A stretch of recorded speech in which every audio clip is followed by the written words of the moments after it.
కడతాడు నిత్య సుమంగళి సౌభాగ్యాలతో బ్రతకాలి జీవించాలి అని. నువ్వు చేస్తున్నటువంటి నీ యొక్క వృత్తికి నువ్వు మంగళసూత్రం తీసేస్తున్నావు, బొడ్డు పెట్టట్లా. నువ్వు మీ అమ్మనడానికి నీకేం అర్హత ఉంది? పోనీ ఇది ఓకే, ఆమె ఒక జాబ్ చేస్తున్నది, లేకపోతే ఒక దాంట్లో యాక్టింగ్ చేస్తున్నది, సో దాంట్లో ఆమె పెట్టుకోకూడదు, కొన్ని రూల్స్ కండిషన్స్ ఉన్నాయి, దానికోసం తీసేశారు. ఇప్పుడు నువ్వు ఒక లైవ్లో ఒక వీడియో తీస్తున్నావు కదా, ఆ వీడియోలో నీకు బొట్టు పెట్టుకోవడానికి ఏమైంది? ముడ్డ మోపి లెక్క నువ్వే కూర్చుంటివి అక్కడ. ఆ పాట నేను యాక్సెప్ట్ చేయను, ఆ మాట ఆ పదాలు వాడకండి దయచేసి. ఓకే, ఆ పదాలు వద్దు ఇక్కడ. ఏమండి ఒక మాట చెప్తా వినండి. పూర్వము ముండమోపి అనేది అనేటివారు, అది పదం. ఎందుకు పుట్టినప్పటి నుంచి 9 ఏళ్ల వరకు బాల్యము అని అన్నారు. ఇందులో ఆడవాళ్ళకు కూడా బాల పూజ అని చేస్తారు. 9 నుంచి రజస్వలి అయిన తర్వాత కన్య పూజ అని అంటారు. వివాహమైన తర్వాత సుమంగళి సువాసిని పూజ అని చేస్తున్నారు. అక్కడికి ఎండి. ఇంకా ఎప్పుడైతే మంగళసూత్రాలు లేవో వారిని ముండమోపి అన్నట్టుగా తీశారు. ఎవరు తీశారు? మన పూర్వీకులు. ఎందుకోసము? మన ఇంటి ధర్మం మన ఇంటికే ఉండాలి, రేపు పొరపాటున ఇతర చేతులకు వెళ్తే మన ఇంటి యొక్క పరువు పోయినట్టు అని చెప్పేసేసని పూర్వం నుంచి ఒక సిద్ధాంతంగా. కేవలం ఇది తెలంగాణలోనే ఉందా? యావత్ భారతదేశంలో లేదా? పూర్వీకులు అంటే ఇది బలవంతంగా రుద్దబడింది అని అంటున్నారు. నేను కూడా చూశాను. పూర్వీకులు రుద్దబడింది అని అంటే, భర్త చనిపోయిన తర్వాత ఒక రాజు పరిపాలించే ఒక రాజు ఉన్నాడు. ఆ రాజు పరిపాలిస్తూ ఉన్నాడు. పరిపాలించిన తర్వాత తన భర్త చనిపోయిన తర్వాత ఎంతోమంది రాణిలు కూడా మరణించిన వారు ఉన్నారు.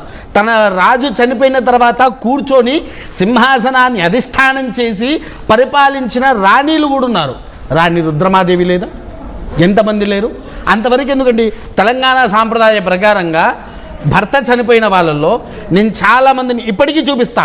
నిండు బొట్టు పెట్టుకుంటున్నారు, సింధూరం ధరిస్తున్నారు, మంగళసూత్రం ఉంచుకుంటున్నారు, గాజులు కూడా ఉంచుకుంటున్నారు. దేనికి? వేములవాడలో ధారణ అనే ఒక వ్యవస్థ నడుస్తున్నది. అంటే ధారణ చెయ్యడము అని అంటారు. దాన్ని తీసుకుపోతున్నారు, చేసుకుంటున్నారు. అంటే పూర్వంలో మీరు దేవదాసి అని ఎప్పుడైనా విన్నారా? దేవాలయానికే పరిమితం అయ్యేది. తర్వాత దాన్ని వేరేగా తీసుకొని వచ్చారు దేవదాసీలను. దాని తర్వాత శివశక్తులు అని వచ్చారు. వాళ్ళు వెళ్తున్నారు, స్వామివారిని భర్త చనిపోయిన తర్వాత రంగురంగుల చీర కట్టుకోవడం, గాజులు వేసుకోవడం, నుదుటిన బొట్టు పెట్టుకోవడం, ఇవి తప్పు అని అంటున్నారా మీరు? ఖచ్చితంగా. పూర్వీకులు అన్నారు కదా, ఈ పూర్వీకులు వాళ్ళు రుద్దబడిందా? నిజంగానే మీరు అన్నారు వేద పండితులు కాబట్టి, ఆ వేదాల్లో ఎక్కడైనా అమ్మవారే ఉంది, ధూమావతి దేవి లేదా అండి? అమ్మవారే ఉంది, ధూమావతి దేవి. లజ్జా గౌరీ ఉంది, చూడండి. కృతవీర్య కాళి, వీళ్ళంతా ముండమోపిలే. ధూమావతి దేవి ఒకసారి మీరు కొట్టి చూడండి. ధూమావతిని స్వచ్ఛతరంగా రథం మీద తెల్ల చీర కట్టుకొని నుదుటి మీద బొట్టు లేకుండా అలానే ఉండే దేవత. భర్త చనిపోయే ఉన్నాడు ఆ దేవతకు.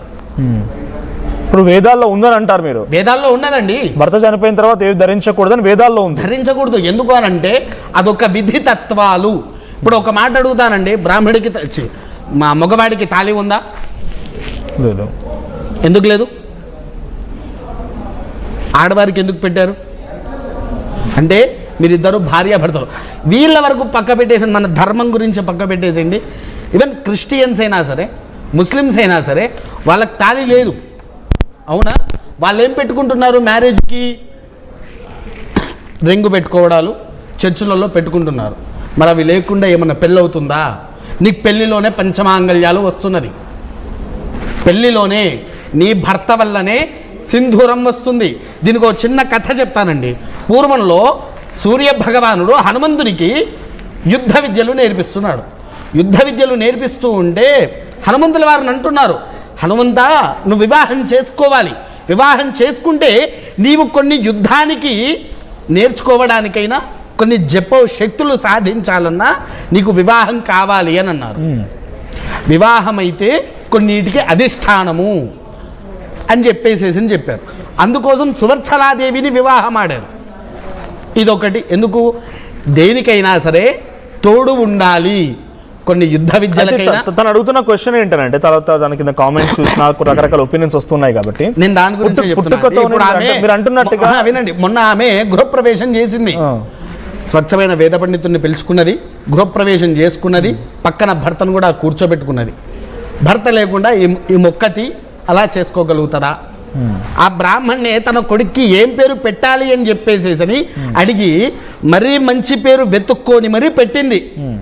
పెట్టినప్పుడు మన ధర్మాన్ని పాటిస్తుందనా, లేకపోతే ఇలాంటి వీడియోలు బట్టి ధర్మాన్ని విచక్షణ? తన పాయింట్ ఏంటి? తన కామెంట్స్ చూసిన కొంతమంది నేను మాట్లాడాను, చాలా మంది ఈ రకంగా, అంటే కొంతమంది మహిళల అభిప్రాయం తెలుసుకోవడానికి ఫోన్లో మాట్లాడినప్పుడు నేను కూడా.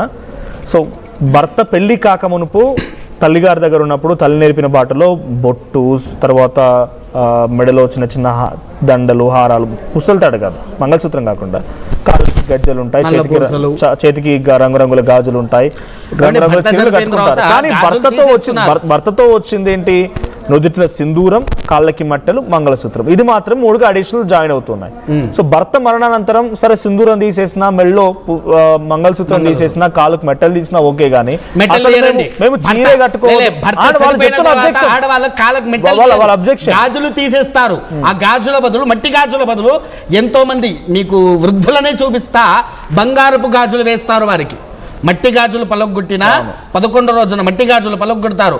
తర్వాత కొడుకులు కూతురులు కలిసి బంగారపు గాజులు తయారు చేసి తీసుకువచ్చి వేస్తారు. అంటే అంతవరకు ఓకే, కానీ చీరలు సరిగా కట్టుకోకూడదు, అది తప్ప వేరేది పోలేదే.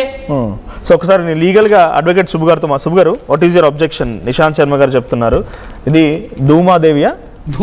ధూమావతి అనే దేవత ఉన్నారు. ఇంకా మీరు చెప్పిన దాంట్లో జాగౌరి, కృతవీర్యకాళి, జాగౌరి, ఇవన్నీ పేరు చెప్తున్నారు. ఈ దేవతలు కూడా భర్తలు లేరు, కానీ దేవతామూర్తులు మనం కొలుస్తూ ఉన్నాము. ఇది తప్పేం కాదు, వేదాల్లో ఉంది, మన పూర్వీకులు పాటించారని ఆయన చెప్తున్నమాట. సో మీ అభిప్రాయం? మొట్టమొదటిగా ఇక్కడ నేను ఎవరైతే శర్మ గారు ఉన్నారో ఆయన మాటలకు పూర్తిగా వ్యతిరేకిస్తా. ఎలా అంటే ఇప్పుడు ఇవి అలంకారప్రాయంగా వచ్చాయా లేదంటే భర్తతో పాటు వచ్చాయా పక్కకు పెడితే, ఒక స్త్రీకి తను తాను అంటే ఆత్మాన్యోన్య భావం లేకోకుండా సెల్ఫ్ కాన్ఫిడెన్స్ లెవెల్ పెరగడం కోసం వాళ్ళు అలంకరించుకునే పద్ధతిగా దాన్ని నేను అభివర్ణిస్తా. ఇక్కడ నేను ఏమంటున్నానంటే, ఇప్పుడు మన శర్మ గారు చెప్పినట్లు ఆ 3 దేవతల పేర్లు ఎక్కడ నానుడిలో చాలా వరకు తెలియదు. ఎందుకంటే వాళ్ళు కేవలం బహుశా భర్త లేకపోబట్టే వాళ్ళు ఇంకా అభివృద్ధి అంటే ఇంత ఫెమిలియర్గా అవ్వలేరేమో అనిపిస్తుంది. నేను ఇక్కడ ఏమంటున్నానంటే, కేవలం భర్తతో పాటు వచ్చినప్పుడు పుస్తెలతాడు, మెట్టెలు, గాజులు, సింధూరు అంటారు కదా, చాలా వరకు ఇప్పుడు చాలామంది ఉన్నారు, వైఎస్ భారతి గారు ఉన్నారు, అవన్నీ ధరించే ఉంటారు. మేబీ మనకు చూసిన దాని ప్రకారం అక్కడ ధరించొద్దు అనడానికి అది మూర్ఖత్వం, అవివేకమే అవుతుంది. ఇక్కడ ఆది కాలంలోని తర్వాత అంటే ఫాస్ట్, ఫ్యూచరు, ప్రజెంట్. సో ఇక్కడ ఈ 3 కాలాల్లో కూడా ఇక్కడ ఆడది మాత్రమే విక్టిమ్గా చేయబడుతుంది. ఇక్కడ భర్త చనిపోతే భార్య సతీ సహగమనం చేయాలి. ఎందుకు మరి భార్య చనిపోతే భర్త కూడా ఎందుకు సతీ సహగమనం? నేను చూసాను విషయం, సతీ సహగమనం అనే పదం ఎక్కడ కూడా వేదాల్లో కానీ లేదు, బలవంతంగా రుద్దబడింది.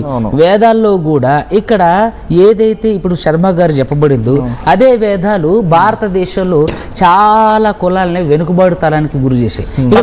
ఒక్క నిమిషం,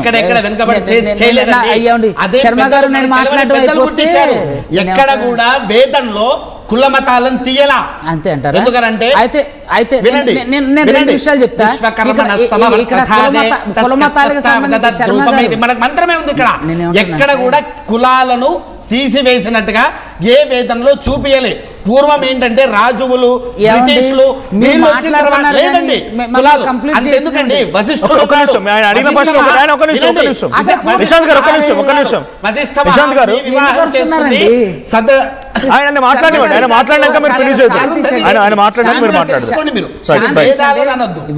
వేదాల నుంచే నేను చూపిస్తా విత్ రెఫరెన్స్ తో.